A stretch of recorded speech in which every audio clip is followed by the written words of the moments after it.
네, 안녕하세요. 저 공인법센터 어필에서 난민들 조력하고 있는 줄리앙 이일 변호사입니다. 오늘 여러분들께 소개하려고 하는 영화는요, 2021년에 개봉하고 조디 포스터, 그 다음에 베네딕트 컴버배치가 주연과 조연을 맡아서 많은 분들에게 좀 큰 감동을 줄 수 있는 명작으로 남았던 작품, 영화 모리타니안을 소개하려고 합니다.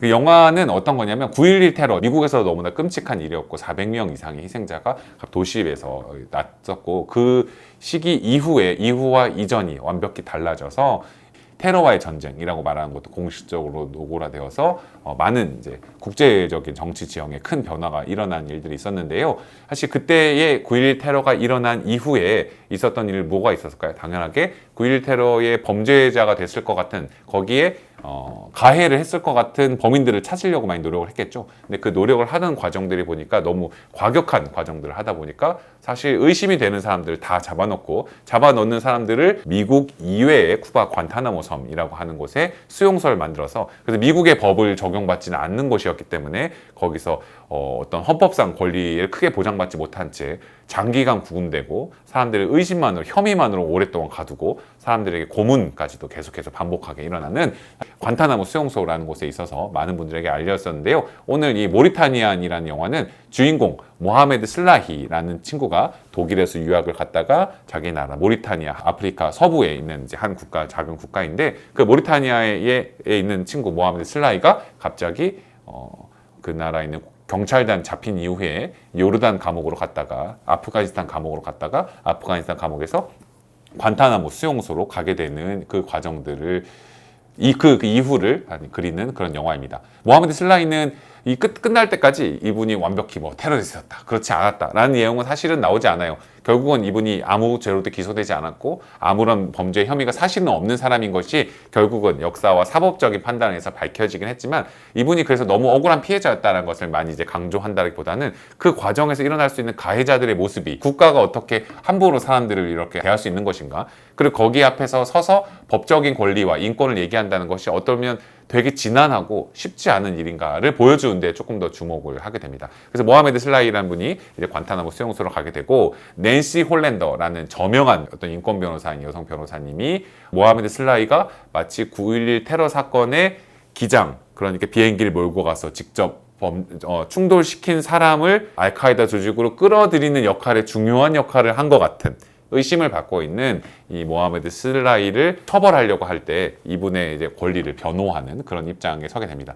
처음에도 되게 못 믿어요. 낸시 홀랜더에 있는 변호사님이 이분을 만나더라도 이 사람 나쁜 사람일 것 같은데 그래도 법적인 권리가 있으니까 내가 변호를 해줘야지 라는 정도로 생각하면서 변호를 시작하게 되다가 점점 이제 모하메드 슬라히랑 얘기를 하면 알게 되고 대화를 하고 관타나모 수용소를 가서 방문하면서 그 과정에서의 뭔가 문제들을 점점 알게 되고 그런 과정을 보다 보니까 이게 그렇게 간단한 문제가 아니라 오히려 모하메드 슬라히가 엄청난 국가의 폭력의 피해자일 수 있겠구나를 알고 점점 더 확신에 찬 변론들을 해가고 그가 당하게 되었던 여러 가지 고문의 과정들, 이게 진짜로 믿겨질 수 있나? 이게 정말 이러한 일인가? 라고 믿기 어려울 정도의 그런 이야기들까지 이제 경험하고 깨닫게 되면서 이분은 반드시 석방되어야 한다라는 최선의 노력을 다한 변론들을 펼쳐나가는 과정이 있습니다. 영화는 두 가지 시선을 다 가지고 있어요.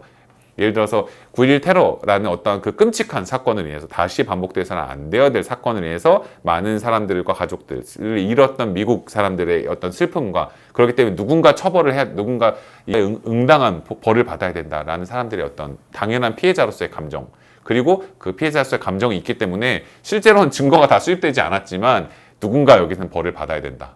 그리고 이 사람들 다 나쁜 사람이다 라고 말하고 사실 억지로라도 기소를 밀어붙여야 되려고 하고 있는 정부기관, 사람들이 누군가 처벌을 원하는데 책임을 질 사람이 필요하다라고 하면서 그렇게 처벌을 강제하려고 있는 미국 해군과 그런 이제 군 기관들이 이야기 나오고, 하지만 그 한편에서 약간의 중립적인 입장에 섰지만 실제로 사건을 들여볼수록 그게 아니고 이분들도 거대한 사람들의 피해자였구나라는 걸 알게 된다라는 거죠. 그래서 이 낸시 홀랜더가 끝까지 가는 과정에서는 보면 어떤 이야기를 하냐면 이분은 원래 나는 피의자, 그러니까 범죄자이지만 아직 판결 선고를 받지 않은 사람을 변호한다고 생각했는데 알고 보니까 이 사람은 증인이었다. 관타나모 수용소라는 곳에서 일어나는 엄청난 폭력들을 눈으로 목격하고 실제로 경험했던 바로 그런 증인이었다라는 생각으로 이제 바뀌게 되면서 변론을 하게 됩니다.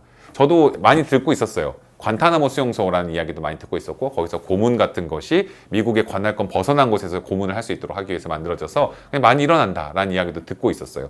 근데 실제로 이 과정, 영화에서 나오는 내용들을 보다 보니까 너무나 많은 충격을 받은 거죠. 영화는 사실 되게 막 잔인한 모습을 보여주려고 집중하지는 않는데, 하지만 여러 가지 음악과 어떤 장면적, 시각적 효과를 통해서 누구라도 이런 고문은 결코 견뎌낼 수 없는 일이고, 허위 자백도 얼마든지 일어날 수 있으며, 이러한 공격과 이런 말도 안 되는 고문은 다시 우리가 반복해서는 절대로 안 되는 일들이다 라는 거를 공감을 충분히 할 수 있게 되고요. 한편 변호사로서의 역할을 하면서 저는 이민자 수용소라고 해서 외국인 수용소에 대한 이야기를 저희들 어필 채널에서 종종 다루고 앞으로도 다뤄나갈 텐데, 그게 너무나 큰 기시감이 드는 거예요.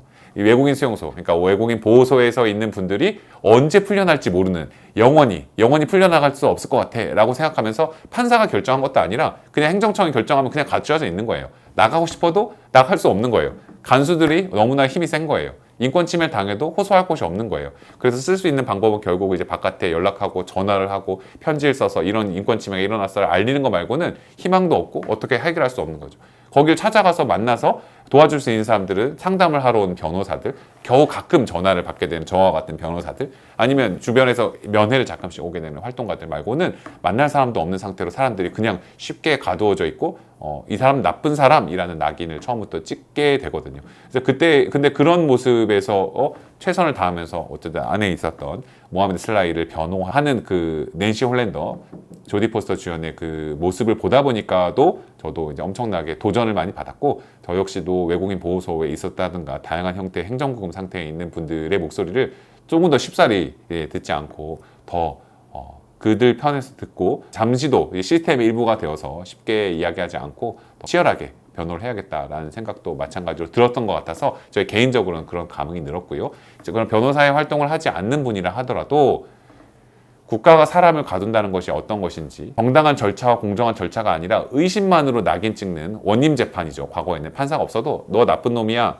고문해, 실토할 때까지 불어 라고 한 형태의 전 근대적인 사법체계가 사실 아직도 출입국 행정에서는 너 범죄 저질렀지, 너 불법 체류했지, 너 나가야 할 사람이야 라고 그냥 판단하는 것만으로, 혹은 테러리스트라고 하는 사람들에 대해서도 내가 너 보니까 딱 보니 넌 나쁜 놈이야, 너 범죄 상이야 라는 이제 이런 몇 가지 증거만으로 사람들이 잡혀가서 쉽게 피해를 당할 수 있고, 그러한 형태의 국가폭력이 가해질 때 있어서는 주 옆에 서 있는 방관자들도 진짜 무슨 거리가 있으니까, 무슨 문제가 있으니까 저렇게 당했겠지, 저 사람은 그냥 그래도 싼 사람이겠지 라고 해서 쉽게 연대의 선이 이제 잘려지게 되는 그런 과정들이 얼마나 옳지 않은 것인지를 잘 볼 수 있게 하는 영화고요.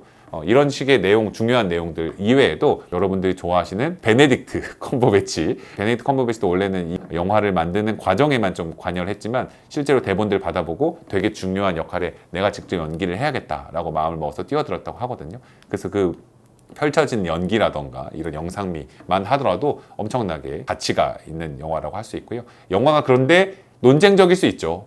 왜냐하면 미국에서의 9.11 테러라고 하는 것은 희생당한 사람들이 있는 그런 이제 아픈 기억인 것이고, 근데 그 아픈 기억에 가해자일 수도 있다고 의심받은 사람을 사실은 이제 변호하는 입장에서 영화가 서다 보니까 그래서 그런지 2021년에 많은 기대를 안고 왔지만 되게 잘 만든 영화인데 불구하고 상은 많이 타지 못했어요. 미국 내에서도 이게 많이 언급되거나 하지는 못했던, 사실 그런 아직까지도 살아있는 배경이 있는 그런 영화입니다. 한 가지만 더 덧붙여 드리면, 주인공이 실제로 있는 거죠. 실제로 실화 주인공이 있는 걸 실화에 바탕한 이야기입니다 라고 나오지도 않고, 영화에 대놓고 이 영화는 실화입니다 라고 그냥 해놓고 시작해요. 왜냐하면 이 영화가 나왔던 게 뭐냐면 2015년에 모하메드 슬라이라고 하는 실제로 관타나모 수용소에 갇혔던 분이 관타나모 다이어리라는 이름으로 자기가 겪었던 내용들을 막 써서 그걸 출간을 했거든요. 근데 썼는데 그 출간했을 때 보면 진짜 그 보안 이런 것들을 염려해서 미국의 정부에서 다 리덱트, 그러니까 대부분의 내용이 지워져 있어요. 이걸 알려지면 안 된다고. 지워진 상태에서 나가서 출간했는데 나중에는 그게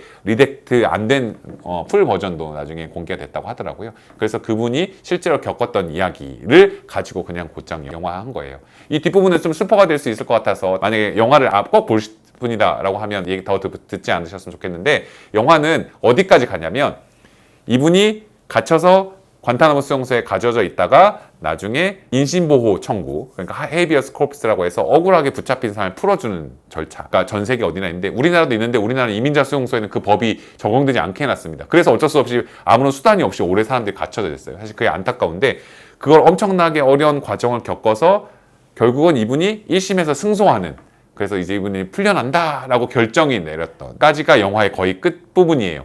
거기까지 가기에 7년이 걸린 거다. 근데 정부에서 이분을 기소하지 않았어요. 왜? 증거가 없기 때문에. 증거가 없고 이분이 나쁜 분이라는 것을 충분히 합증할 만한 거 없기 때문에 그냥 이제 기소하지 않았고요. 그 상태에 7년이 지난 거예요. 근데 그 영화가 거기서 끝난 다음에 어떻게 지나가냐면 이 영화 되게 뭐 환호하는 장면으로 끝나거든요. 근데 영화가 끝나고 어떻게 되냐면 그러나 오바마 행정부에서 항소, 상급 법원에 항소를 했다. 이거 안 된다라고 항소를 해서 그 다음에 또 7년이 지난 거예요. 그래서 영화가 끝날 때는 이분은 14년 동안 거기에 gat혀 있었고요. 관타나모 수용소에 14년 동안 끝난 다음에 영화 뒷부분의 푸티지에는 실제로 이분이 나와요. 이분이 나왔을 때 환호하는 어떤 주민들, 그걸 도와줬던 변호사들, 이렇게 영화의 뒷부분에 좀 나오거든요. 14년 동안 갇혀 있다가 풀려난 다음에 결국 자기 고향으로 갈 수 있게 되었지만 14년의 생활은 그냥 지나간 것이고 이제 자기를 돌보았던, 계속 기다리고 있던 어머니는 그 사이에 돌아가셨고, 근데 이분은 아무런 범죄로도 기소되지 않았고 거기에 대해서 정부는 아무런 책임을 지지 않았고, 이런 장면들이 이제 뒷부분에 나옵니다. 씁쓸하지만 한국의 어디서도 한국의 다양한 곳에서 이런 형태의 행정구금들, 사람들을 외국인 보호소 수용한다든지 북한인탄 주민들의 학폭 신문소에서 사실상 몇 달 동안 계속 감금한다라든지 이런 일들, 감염병과 검역과 관련된 일들이 있을 때 사람들을 그냥 행정적인 명령만으로 오랫동안 구금한다든지 이런 일들은 자꾸 일어나는데, 사실 이런 부분들이 어쩔 수 없는 일이라 하더라도 어쩔 수 없는 일들을 감시하지 않으면 얼마든지 위험한 일들을 국가가 함부로 사람들에게 낙인 찍어서 행할 수 있다라는 것을 알려주는 정말 좋은 영화라 생각되고요. 난민, 그리고 이주민들에 대한 편견, 범죄자들에 대한 막연한 시각, 그 다음에 국가에 대한 막연한 신뢰, 이거는 얼마나 위험할 수 있는 것인가, 이런 것들을 보여주는 영화 모리타니안이었습니다.